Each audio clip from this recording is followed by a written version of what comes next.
If you achieve something amazing, you want to tell people about it, right? So in this video, I'm going to tell you something amazing, well, amazing as far as I am concerned, that I pulled off in the tabletop role-playing game hobby through my YouTube content. Now, there is some personal drama in the old school part of that hobby that I deal with.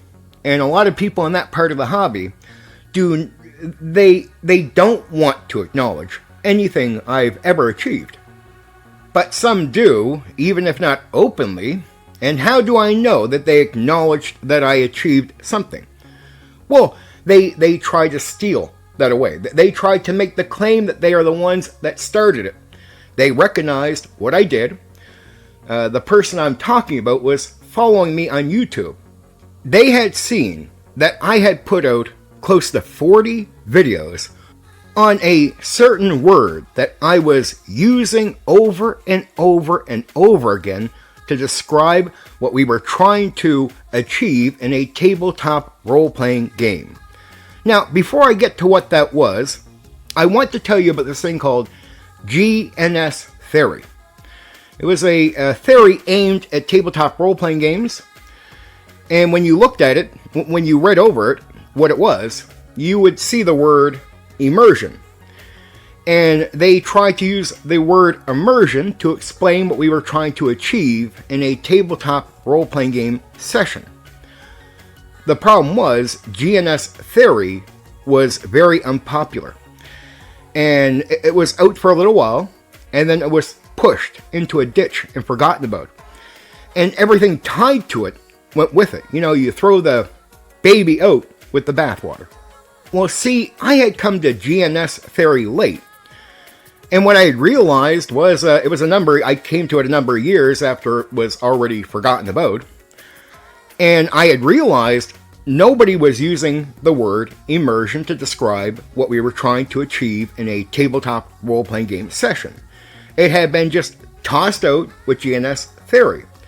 So I said, no, I don't like the theory overall, but I think this word is something we should take from it.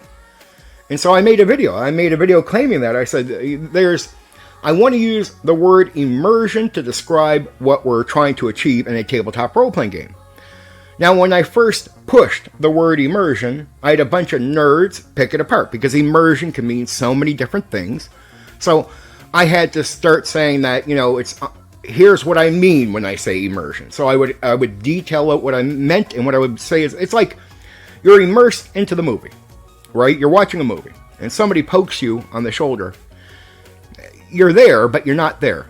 You don't even notice it. They have to poke you again to get your attention. That's being immersed, right? That's escaping the real world. Like, you're so into what you're doing that initially if somebody says your name from 10 feet away, you're not going to hear it.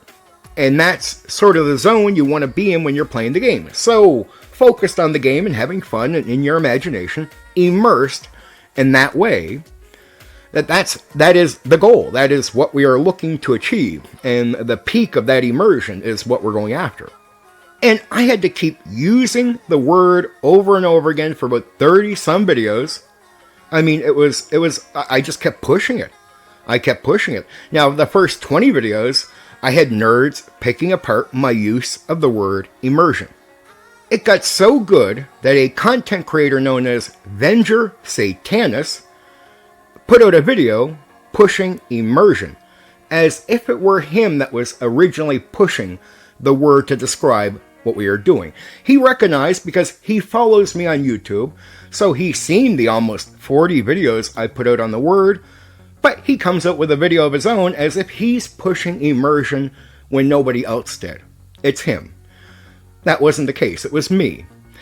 And I recognized that it was becoming popular. It was going to go somewhere when I see a guy like Venger Satanis recognize it's moving, right? So he wants to grasp onto it before it becomes like overly used and well known, of course. But he's not the one that pushed it. I did. And I knew it was right to push it. I was dead on right. And you got to understand, between the years of GNS theory dying right up to the point I pushed it, Nobody in the hobby, no content creator, nothing was using the word immersion outside of talking about either the did GNS theory, or it was at the time of the GNS theory being a thing. But nobody was talking about it as some type of separate thing we should be using to describe what we're trying to achieve in the hobby, like all the time.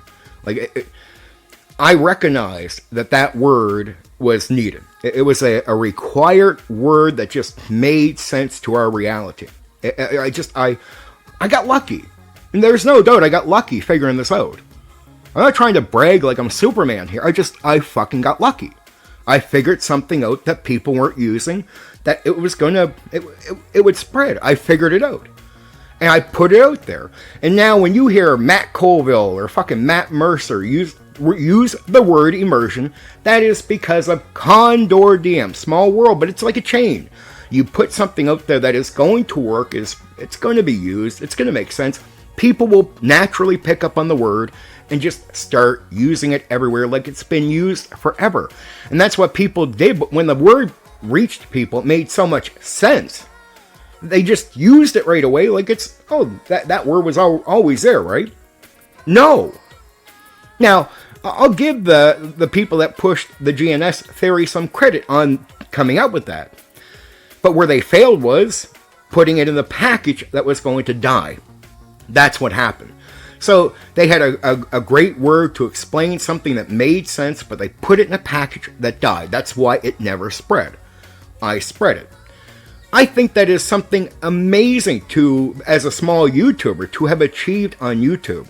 A small YouTuber makes videos enough that he has enough attention and other content creators paying attention to his work, and the word gets out there, it gets picked up, it naturally starts on the chain. People are just picking it up, going. I did all that. Nobody will ever give me credit for that, even though people recognized it, because I have people reacting like, oh, you're saying that word immersion there, Condor. I have people doing content where in the content they're recognizing out loud that it is me pushing the word and they're responding to it. But now they'll say in 2024, years later, oh no, you never pushed that word, Condor. But I'm like, when you were on that stream years ago, when I was originally pushing it, you reacted to it, acknowledging that I was pushing that word. Like, you outright acknowledged that I was doing that at the time. And that's public. And now here you are years later saying, no, you didn't do that, Condor. But I did. So yeah, I've been on YouTube for a long time. And I've achieved a few things on the internet through pushing content and picking up a chain, because you find out no matter how small you are, if you say something that is popular, it doesn't mean you'll grow on YouTube or you'll grow on social media. But maybe your idea, separate from you, will be picked up if it's right and go out there. On occasion, it can feed back to you and help you grow. But there's a lot of times you can put out ideas and you get nothing for it. Some people put out great ideas without even knowing it. And then like 4 years later, around the area that they're in, people are mentioning that idea and they're like, wow, people think like me now.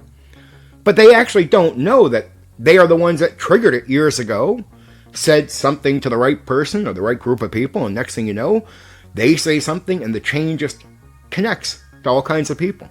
And years later, this guy doesn't even recognize that he did anything.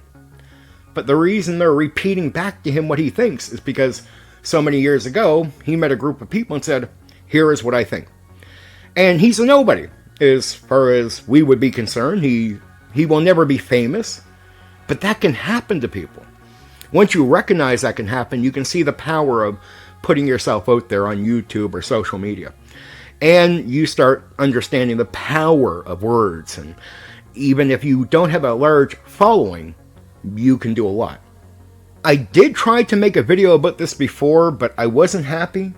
And I want to put it on the record, at least my claim to pushing the word immersion to becoming popular in the tabletop role-playing game hobby. So when you see people either using the word in their name or what have you, or saying the word, that is because of Condor DM. There you go. I'm making the claim. If you believe it, you believe it. If you don't, you don't. Fair enough. Anyway, for now, take care.